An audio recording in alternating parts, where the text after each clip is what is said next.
iz Hrvatske Neretvice, iz općine Konjic, gdje je više od 1000 Hrvata uhićeno i izloženo neviđenom progonu od strane muslimanskih postrojbi, do predsjednik HVO-a Ante Krajinović je večeras vapajem poručio: Hrvati su pred fizičkom likvidacijom. Što je muslimanskim postrojbama toliko stalo do Konjice i Neretvice? Ukratko, žele na terenu prekrojiti ono što su potpisali u Vensovenovu planu, da je to hrvatska provincija.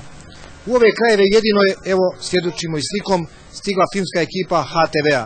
Na koji način, neka ostane naša profesionalna tajna.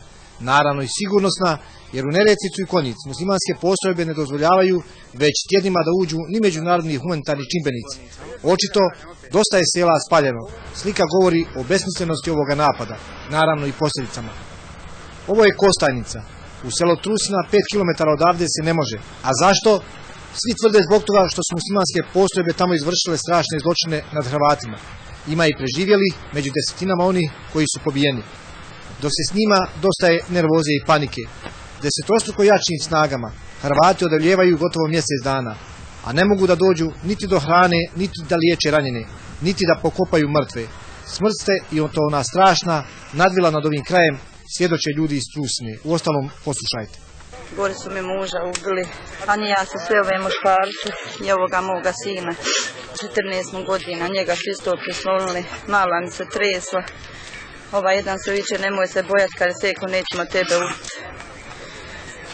Kad su doli prošli prema polju, oni nama kažu, sravnat ćemo danas Trusinu i polje, sutra idemo, kaže, za Kostajnicu. Od vas više ništa nema, kaže, za 2-3 dana stižemo, kaže, do Mostara.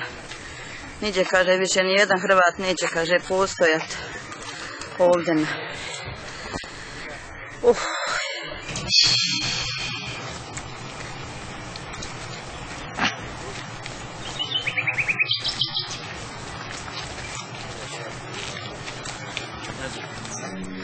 Rafali su ožegli, nas je počeli mi plakati. On nama viču, šute, kare, sad ćemo i vas vija, kare, tu da na jednu kamaru popiti. Sovali da nama i pustašku. Nema šta nisu govorili. I opet smo se vratili dole u tu kuću.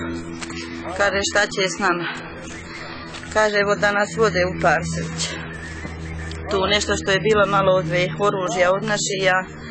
Nama su ženama ponešto dali, čija su djeca mogla ići, a čija nisu, nosile s majke djecu. I brdo jedno brdo nas gonili, kaže, nek vas vaš tuku, sad nećemo vas mi tući. Meni ovoj jeli jednoj stipnoj ženi dali sanduk municije, nas dvi padamo, ne možemo nositi. On nama viču, nosili ćemo vas sakade tude pobiti. Ovdje imamo kod nas trenutno 7 ranjenja, od toga 3 su neophodno transport, a ostalo će moći ovdje povati. Imamo u Selnici 2, imamo na Vrcima 4-5, koji ne znamo ni kakvi su, jer nema ljekara tamo. I u Buršaku imamo, ne znamo ni broj, ni mrtvi, ni ranjeni. A nemoguće je dostati. Pa treba ići.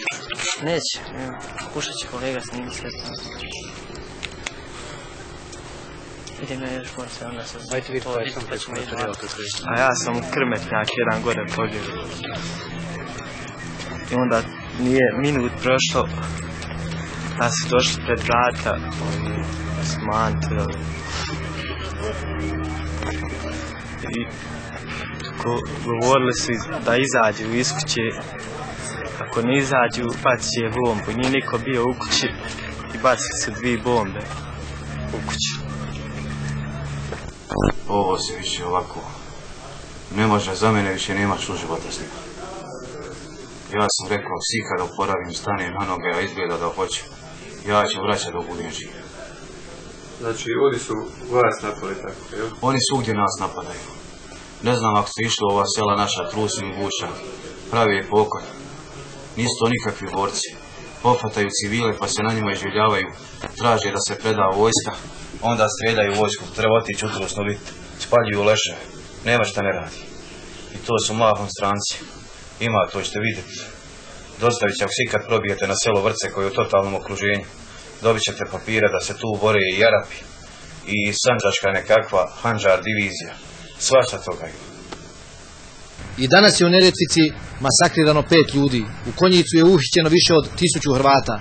Cijelo rukovodstvo HDZ-a i HVO-a je uhićeno. Najugledniji se premlaćuju.